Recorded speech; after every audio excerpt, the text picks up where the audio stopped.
हिसार से एक बड़ी खबर सामने आ रही है। देखिए हमारी इस खास रिपोर्ट में। तीनों ही अध्यादेश जो है ये किसान के हित में है। कहीं भी किसी भी कोने में अपनी फसल बेच सकता है।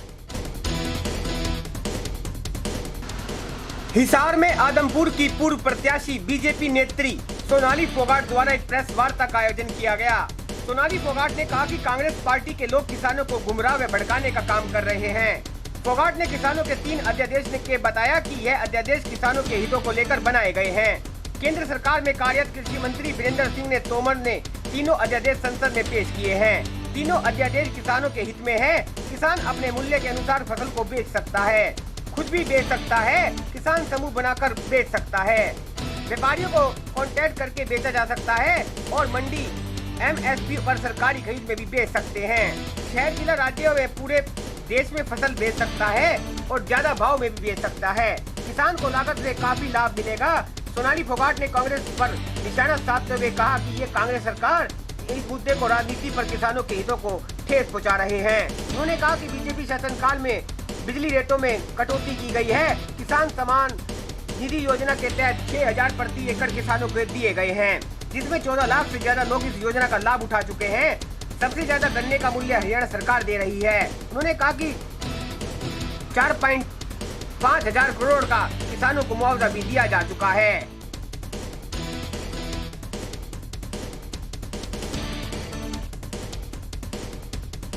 एक तो आदमपुर विधानसभा में जो बालसमंद मंडी है उसमें परचेज सेंटर शुरू करने की बात है बाजरा और मूंग की फसल के लिए। ये सभी लोगों ने रिक्वेस्ट की थी, उसके लिए माननीय मंत्री JP दलाल जी से बात की है और उन्होंने परमिशन भी दे दी है। 1-2 दिन में खरीद शुरू हो जाएगी। दूसरा, तीनों अध्यादेशों के बारे में मैं बताना चाहूँगी कि कल पार्लियामेंट में नरेंद्र तोमर जी कृषि मंत्री है, उन्होंने ये जो सुझाव है अध्यादेशों का ये पेश किया है और उन्होंने रिक्वेस्ट की है कि इसको पास किया जाए, क्योंकि तीनों ही अध्यादेश जो है ये किसान के हित में है। एक तो इसमें किसान को स्वतंत्र किया गया है कि वो देश में कहीं भी किसी भी कोने में अपनी फसल बेच सकता है, क्योंकि पहले जो मंडियों में फसल बेची जाती थी उसमें समय पे कई बार फसल बिक भी नहीं पाती थी, किसान की फसल खराब हो जाती थी और कई बार ऐसी फसलें जो सब्जियां हैं जो लागत मूल्य से कम रेट में खरीदी जाती थी। अब किसान स्वतंत्र है, वो अपनी फसल का मूल्य खुद निर्धारित कर सकता है, उसकी जो लागत है उसके हिसाब से, और देश के किसी भी कोने में बेच सकता है। दूसरा, जो कंपनियों से अनुबंध होता है वो उसके लिए भी किसान स्वतंत्र है, उसके लिए रोजगार और बड़ा है। उसमें वो अपनी जितनी भी 2, 4, 6 एकड़ जितनी ज़मीन होती है उसमें कॉन्ट्रैक्ट कर सकता है किसी भी कंपनी से। इसमें मैं कहना चाहती हूँ कि जो दूसरी पार्टियाँ हैं, कांग्रेस का नाम मैं लेना चाहूँगी क्योंकि सीधे सीधे किसानों को बरखलाने का काम कर रही है।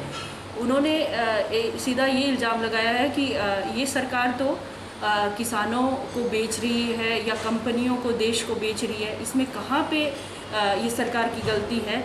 सरकार चाहती है कि किसान समृद्ध बने। जिस तरह से रिलायंस, सफल, आजकल जो सब्जियों को खरीदने का और लेने का जो तरीका है कोल्ड स्टोर और उनके माध्यम से ज़्यादातर तो कंपनियां सब्जियां लेती हैं, फल, अनाज जो भी लेती हैं वो पहले किसान से कॉन्ट्रैक्ट करती है और उसको पहले पैसा भी देती है और किसान को चाहिए भी, क्योंकि किसान की जो लागत होती है स्टार्टिंग में बीज बोता है तब से ही किसान की लागत होनी शुरू हो जाती है और उसमें जब कंपनी उसको पैसा देती है तो उसको एक रिलीफ मिलता है और उसको एक सहारा मिलता है उस पैसे से, और कॉन्ट्रैक्ट में के माध्यम से वो अपनी फल सब्जियों का मूल्य खुद भी निर्धारित कर सकता है। अगर उसमें कोई गड़बड़ी, कोई परेशानी आती है तो उसके लिए एक बोर्ड गठित किया गया है। उसमें उस बोर्ड के माध्यम से 30 दिन के अंदर अंदर कंपनी और किसान का फैसला कर दिया जाता है और इसमें DC भी इन्वॉल्व हो सकते हैं। हिसार से NCR न्यूज के लिए विनोद सैनी की खास रिपोर्ट। इस वीडियो को ज्यादा से ज्यादा शेयर करें। NCR न्यूज के साथ बने रहने के लिए NCR न्यूज को लाइक व सब्सक्राइब करें। नमस्कार।